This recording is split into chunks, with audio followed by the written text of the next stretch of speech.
আসসালামু আলাইকুম। আশা করি সকলেই ভালো আছেন। আজকে আমরা আলোচনা করব বাংলা দ্বিতীয় পত্রের সমাজ ও সমাজের সাহায্যের শব্দ গঠন। সমাজ এবং সমাজের সাহায্যে শব্দ গঠন। মূলত এটা একটা অক্ষরপত্র বইয়ের একটি পৃষ্ঠা। তো এখান থেকে আমরা পড়া স্টার্ট করব। তো দেখতে পাচ্ছ যে এখানে লেখা আছে যে সমাজ শব্দের অর্থ সংক্ষেপণ, মিলন, একাধিক পদের একপদীকরণ। ঠিক আছে, হয়তো দেখতে একটু অসুবিধা হবে। তো সমাজ শব্দটির অর্থ সংক্ষেপণ, মিলন, একাধিক পদের একপদীকরণ। সংক্ষেপণ মানে অনেক শব্দগুলো একত্র করে তোমার একটি ছোট্ট শব্দ পরিণত করা, সংক্ষেপণ। মিলন, প্রত্যেকটা ওয়ার্ডের সাথে একটা ওয়ার্ডের মিলন করে। এবং একপদীকরণকে একাধিক পদের একপদীকরণ। একাধিক পদ থাকতে পারে একটা বাক্যে, সেই একাধিক পদকে একাধিক পদে না লিখে একপদীকরণ করতে হবে। পরপর সম্পর্কযুক্ত দুই বা তার বেশি পদ একসঙ্গে মিলে সমাজ হয়। যেমন গায়ে হলুদ দেওয়া হয় যে অনুষ্ঠানে, না বলে আমরা গায়ে হলুদ বলে থাকি।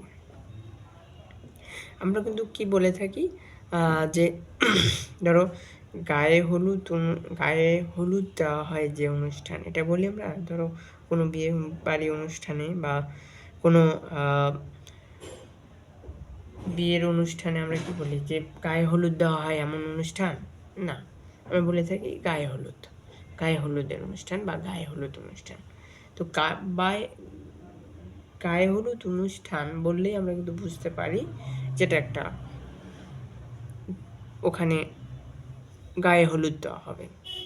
এতে ভাষা সহজ, সরল, সাবলীল ও শ্রুতিমধুর হয় এবং এর সাহায্যে আমরা নতুন অনেক শব্দ পাই। ঠিক আছে, সমাজের রীতি তারপরে সংস্কৃতি থেকে বাংলা এসেছে। তাহলে সমাজের এখানে আমরা আন্ডারলাইন করতে পারি যে সমাজের নীতি সংস্কৃত থেকে বাংলা এসেছে। তাহলে প্রশ্ন আসতে পারে যে এটা আসলে আমাদের যে একাডেমিক ইন্টার ফার্স্ট ইয়ার বা ইন্টার সেকেন্ড ইয়ারে বলো, ইন্টার সেকেন্ড ইয়ারে কিন্তু এভাবে এমসিকিউ আসে না, আসে হচ্ছে লিখিত। ঠিক আছে, তো এটা ভবিষ্যতের জন্য যখন অ্যাডমিশন বা যে কোনো পরীক্ষা দেওয়া, তখন কিন্তু এই ধরনের প্রশ্ন বা এমসিকিউ আসতে পারে। সেটা হচ্ছে যে সমাজের রীতি সংস্কৃত থেকে বাংলা এসেছে। তবে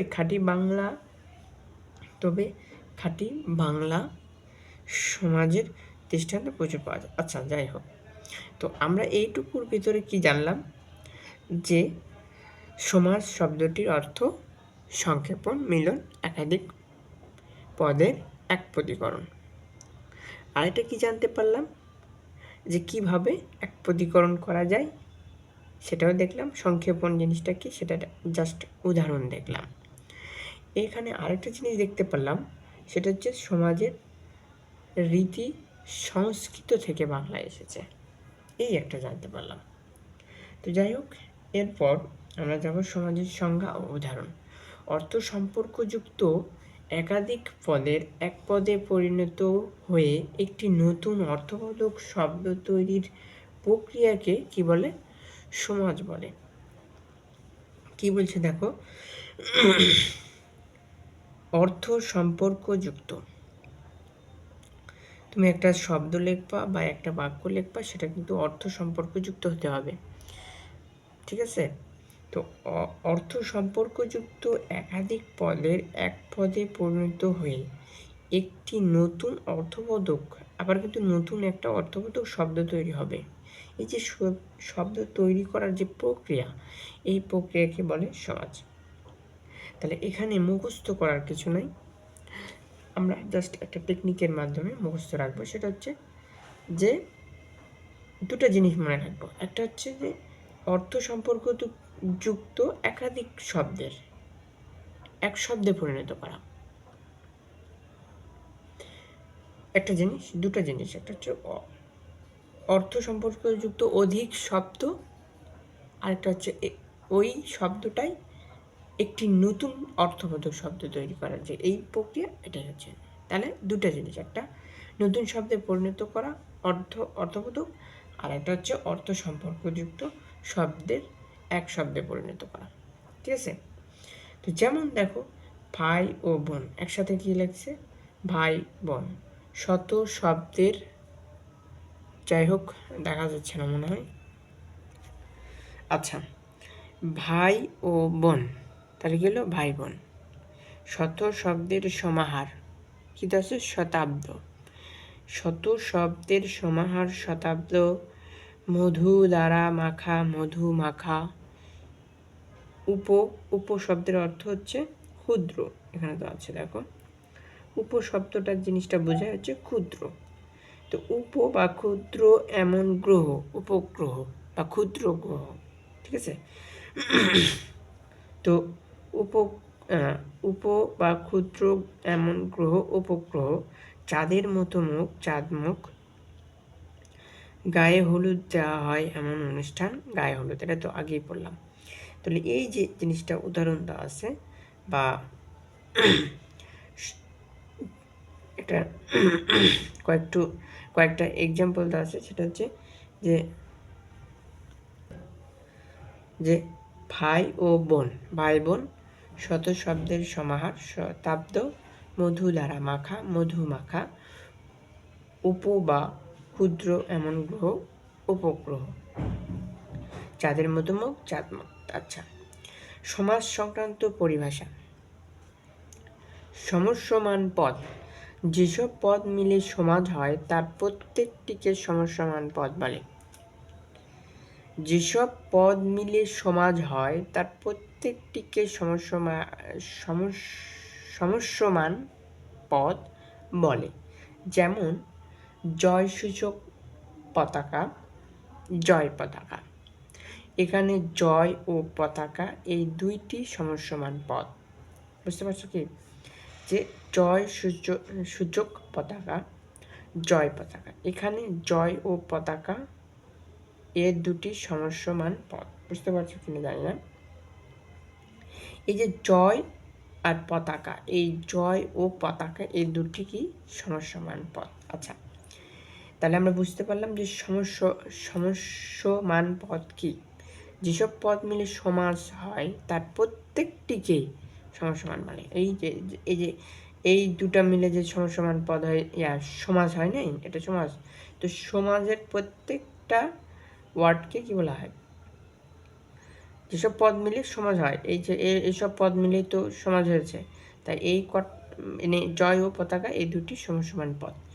সমস্ত পদ, সমস্যমান পদগুলো দ্বারা যে একটি পদ গঠিত হয় তাকে সমস্ত পদ বলে। একে সমাজবদ্ধ, কি বলছে?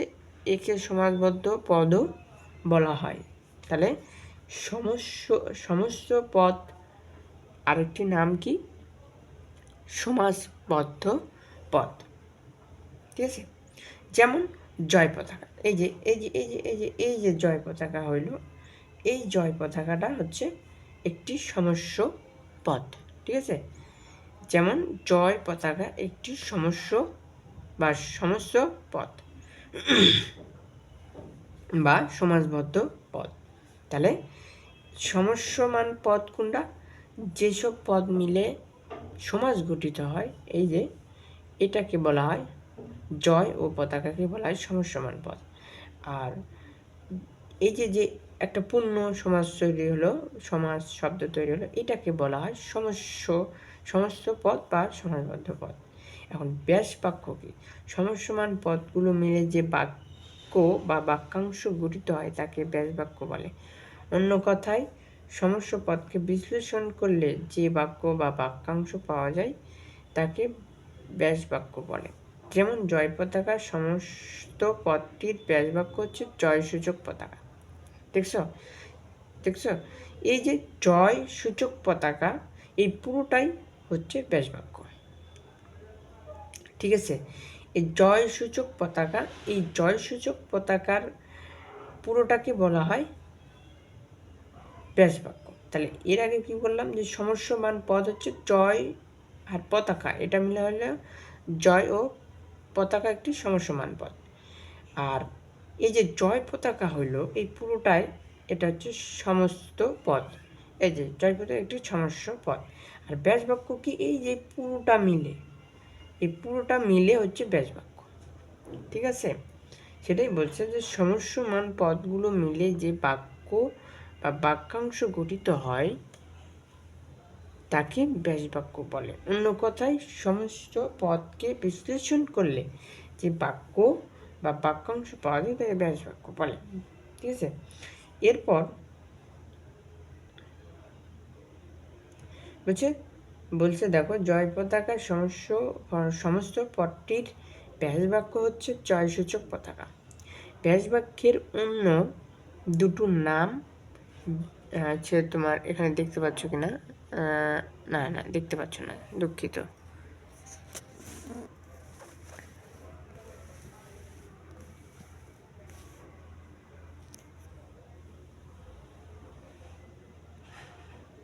আচ্ছা, এরপর দেখো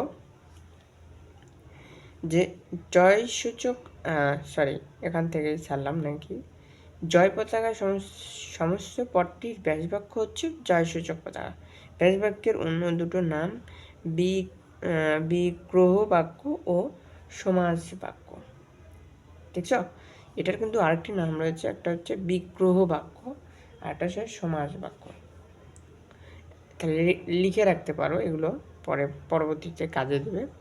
হচ্ছে ব্যাস বাক্য, এটা হচ্ছে বিগ্রহ বাক্য ও সমাস বাক্য।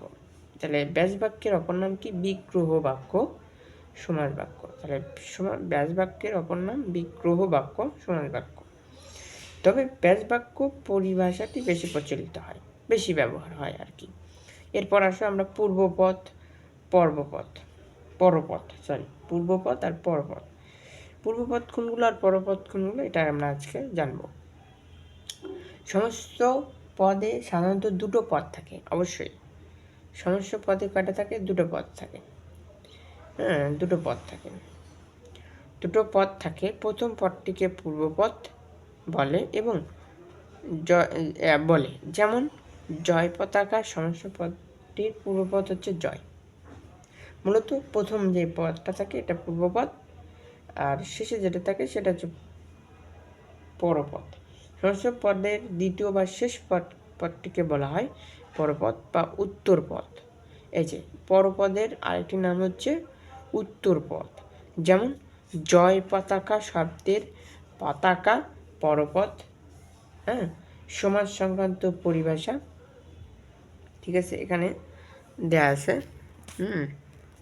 এখানে জাস্ট দেয়া আছে, দেখতে পারো। ঠিক আছে, চিত্রের মাধ্যমে দেখিয়ে দিচ্ছে। দেখো, সমস্যমান পদ, দেখছো, জয় সূচক পতাকা, এটা হচ্ছে পুরোটাকে বলা হয় ব্যাস বাক্য। আর সমস্যমান পদ প্রত্যেকটি শব্দকে সমস্যমান পদ বলে। দেখছো, একটা দুটা তিনটা, এটা হচ্ছে সমস্যমান পদ। আর এই পুরোটা মিলে যেটা হলো এটা হচ্ছে ব্যাস বাক্য। আর পূর্বপদ এবং পরপদ জয় পতাকা সমস্ত পদ। ঠিক আছে, সমস্ত পদ। আচ্ছা, এরপর এবার আমরা আলোচনা করব, সেটা হচ্ছে যে সমাজের শ্রেণী। ঠিক আছে, সমাজের শ্রেণী। সমাজ, বাংলায় সমাজ 6 প্রকার, কোথাও 4 প্রকারও দেওয়া আছে। তো মূলত আমাদের 6 প্রকারই পড়তে হবে। তাহলে বাংলায় সমাজ কয় প্রকার? 6 প্রকার, যথা দন্ত সমাজ, অব্যয়ীভাব, দ্বিগু, তৎপুরুষ, কর্মধারায়, আর 6 নম্বর হচ্ছে বহুব্রীহি। তাহলে এক নজরে আমরা সমাজ দেখব। দন্ত সমাজের মধ্যে কি কি রয়েছে দেখতে পাচ্ছ কিনা জানি না। মিলনার্থক দন্ত, সমার্থক দন্ত, বিরোধার্থক দন্ত, অলুক দন্ত ইত্যাদি অর্থে দন্ত, বহুপদী দন্ত, দ্বিগুতে নাই, তৎপুরুষ, তৎপুরুষের মধ্যে কর্ম তৎপুরুষ, করুণ তৎপুরুষ, নিমিত্ত তৎপুরুষ, অপাদান তৎপুরুষ, সম্বন্ধ তৎপুরুষ, অধিকরণ তৎপুরুষ, উপপদ তৎপুরুষ, অলুক তৎপুরুষ, নঞ্চ তৎপুরুষ। কর্মধারায়, সাধারণত কর্মধারায়, আচ্ছা এগুলো আমরা পড়তে পড়তে জানবো, ঠিক আছে? এইসব আর বললাম না। তাহলে সমাজ আমরা শ্রেণী দেখলাম 6টা, তার মধ্যে প্রথম নাম্বার হচ্ছে দন্ত সমাজ। দন্ত সমাজের আবার প্রকারভেদ। আচ্ছা এখানে দেখো, যোজক, অব্যয় এবং ও আর লোপে উভয় পদের অর্থের প্রাধান্য বিস্তার করে যে সমাজ হয় তাকে দ্বন্দ্ব সমাজ বলে। ঠিক আছে? কীরকম? যে দ্বন্দ্ব সমাজে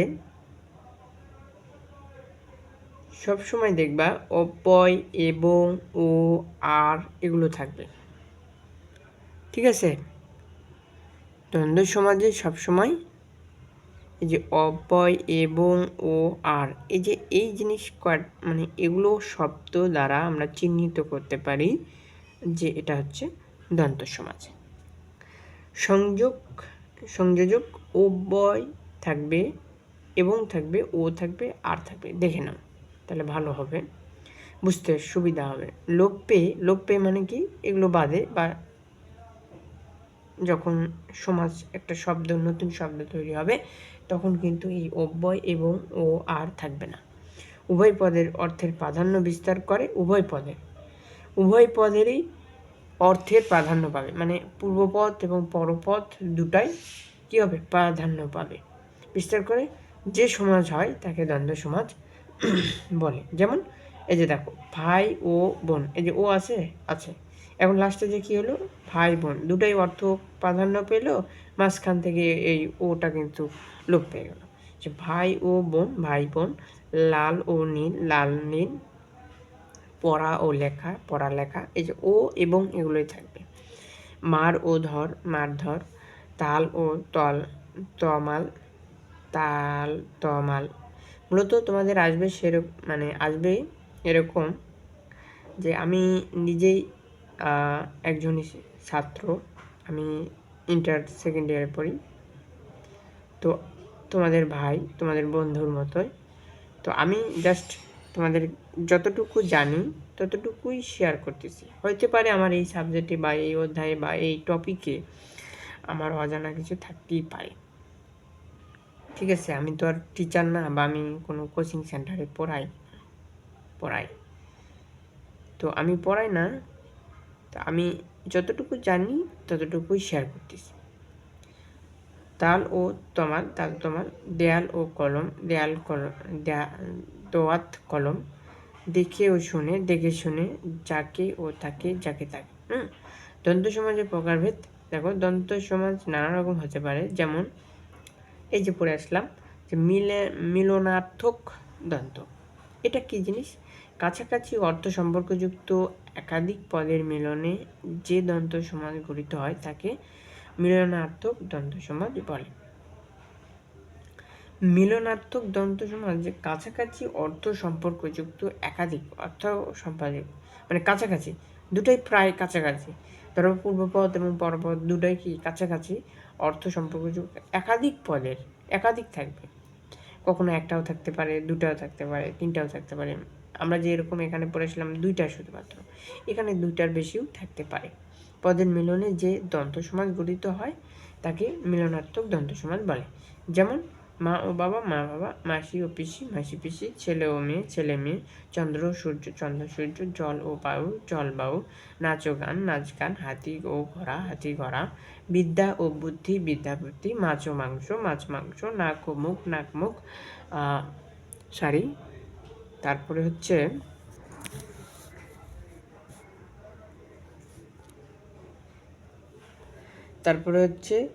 নাক ও মুখ, নাক মুখ, নামাজ ও রোজা, নামাজ রোজা, তারপরে কাগজ ও কলম, কাগজ কলম, খাতা ও বার্তা, খাতা বার্তা, ক্ষেত ও খামার, ক্ষেত খামার, তারপরে আদব ও কায়দা, আদব কায়দা, আদব ও কায়দা, আদব কায়দা, জিন ও পরি, জিন পরি, চা ও বিস্কিট, চা বিস্কিট, হাত ও পা, হাত পা, চোখ ও মুখ, চোখ মুখ, পশু ও পাখি, পশু পাখি, হাঁস ও মুরগি, হাঁস মুরগি, এভাবে প্রত্যেকটাই কিন্তু দেওয়া আছে। ঠিক আছে, এরপর দেখো সমার্থক, সমার্থক তোমার হচ্ছে সমার্থক, সমার্থক দ্বন্দ্ব সমাজ। আমরা এরপরে আসলাম মিলনার্থক দ্বন্দ্ব সমাজ। এরপর পড়ব হচ্ছে সমার্থক দ্বন্দ্ব। যে দ্বন্দ্ব সমাজ একই অর্থ বিশিষ্ট পদ বা সমার্থক পদ দ্বারা গঠিত হয় তাকে সমার্থক, মানে পূর্বপদও যা পরপদও তাই।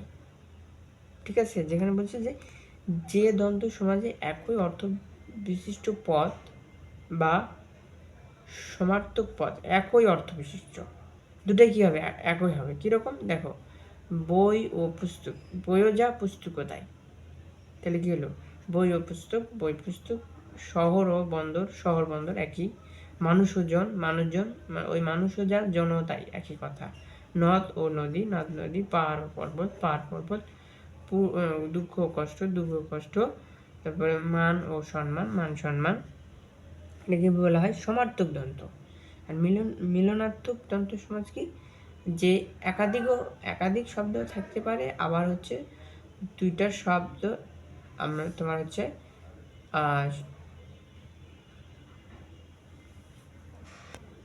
দুটি শব্দের কাছাকাছি অর্থ প্রকাশ করবে।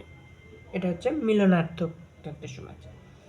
আর সমার্থক দ্বন্দ্ব সমাজ হচ্ছে যে দুইটাই একই শব্দ, পূর্বপদ যা, আর ওটা কাছাকাছি ছিল, আর এটা হচ্ছে একবারেই সরাসরি। তো এভাবে দেখো প্রত্যেকটাই দেওয়া আছে, যে ঘর ও বাড়ি, ঘর বাড়ি, জন ও মানব, জনমানব, জন ও গণ, জনগণ, হাট ও বাজার, হাট বাজার। এভাবে প্রত্যেকটাই কি দেওয়া আছে। ঠিক আছে, এরপর দেখো এবার বিপরীতার্থক দ্বন্দ্ব। যে দ্বন্দ্ব সমাজ বিপরীত অর্থবোধক পদ দ্বারা গঠিত, মানে একটা আরেকটার বিপরীত। ঠিক আছে, এই যে ধরো পূর্বপদ যেটা হবে, পরপদ তার বিপরীত হবে। যেমন যে আকাশ ও পাতাল, দেখো আকাশ আর পাতাল, আকাশ পাতাল দুটা কি বিপরীত, আকাশ পাতাল। শত্রু ও মিত্র, শত্রু মিত্র। স্বর্গ ও নরক, স্বর্গ নরক। ভালো ও মন্দ, ভালো মন্দ। কান্না ও হাসি, কান্না হাসি। আলো ও আদান ও প্রদান, আদান প্রদান। রাজা ও প্রজা, রাজা প্রজা। ঠিক আছে, তাহলে মিলনার্থক দ্বন্দ্ব সমাজ কি? যে একাধিক শব্দ থাকতে পারে এবং কাছাকাছি শব্দ মিলে মিলনার্থক দ্বন্দ্ব সমাস তৈরি হয়। আর সমার্থক দ্বন্দ্ব সমাজ কি? যে দুটা শব্দই একই হবে, বই ও পুস্তক, বই পুস্তক, এরকম। আর বিপরীতার্থক দ্বন্দ্ব সমাজ হচ্ছে আকাশ ও পাতাল, আকাশ পাতাল। এটা হচ্ছে বিপরীতার্থক দ্বন্দ্ব। আর অলুক দ্বন্দ্ব, যে দ্বন্দ্বে বা যে দ্বন্দ্ব সমাজে বিভক্তি লুপ্ত হয় না তাকে অলুক বা অলপ দ্বন্দ্ব সমাজ বলে। যেমন সাপে ও নেউলে, সাপে নেউলে। দেখো এখানে কিন্তু বিভক্তি রে, সাপে এ বিভক্তি, নেউলে এ বিভক্তি কিন্তু কী হয়েছে, বিলুপ্ত হয়নি, যা আছে তাই। দেখো সাপ ও নেউলে, সাপে নেউলে, বনে ও বাদারে, বনে বাদারে। ঠিক আছে? তো যাই হোক, আজকে আমরা আলোচনা করলাম সমাজের কিছু সমাজের 6টা শ্রেণীর মধ্যে আমরা কিন্তু সমাজ কি, সমস্যমান পদ কি কোনগুলো, সমস্য পদ কোনগুলো, ব্যাসবাক্য কোনগুলো, পূর্বপদ কোনটা, পর্বপদ কোনটা, তারপরে সমাজের শ্রেণীর 6টা, সেই 6টার মধ্যে আমরা মোটামুটি 1 নাম্বার যেটা দন্ত সমাজ, সেই দন্ত সমাজ পড়লাম এবং দন্ত সমাজের কিছু প্রকারভেদ পড়লাম। ইনশাল্লাহ আগামীতে আমরা আগামীতে আরেকটা পার্ট আছে এবং থাকবে, সেই আরেকটি পার্টে তোমাদেরকে এই সমাজের যে দন্ত সমাজ আছে সেগুলো আমরা বিস্তারিত আলোচনা করব। তো আজকে এই পর্যন্তই। আপনাদের কাছে বা তোমাদের কাছে আমি আবারও ক্ষমা প্রার্থী। সেটা হচ্ছে যে আপনাদের আবারও জানিয়ে দিই, আমি কিন্তু কোনো টিচার নই বা আমি কোনো কোচিং সেন্টারে পড়াই না। আমি একজন স্টুডেন্ট, তোমাদের মতোই ভাই বা তোমাদের মতোই বন্ধু। আমিও একজন ছাত্র, আমি ইন্টার সেকেন্ড ইয়ারে পড়ি। তো আমি যতটুকু জানি ততটুকু তোমাদেরকে আমি জানালাম, এবং এর বাইরে আমার হয়তো জ্ঞান নাও থাকতে পারে। আমার এই বিষয়ে বা এই টপিকে আমার একবারে পর্যাপ্ত জ্ঞান নাও থাকতে পারে, তবে আমি যতটুকু জানলাম তোমাদের সেটুকু তোমাদের কাছে শেয়ার করলাম। ধন্যবাদ, ভালো থাকবা, এবং পরবর্তীতে আমার পার্ট আসবে, তোমরা অবশ্যই দেখবা এবং আমার এই চ্যানেলকে সাবস্ক্রাইব করবা এবং লাইক করবা এবং নোটিফিকেশন অন করে রাখবা। দেখবা যে তোমাদের কাছে আমার ক্লাস পৌঁছে যাবে। ধন্যবাদ। আসসালামু আলাইকুম।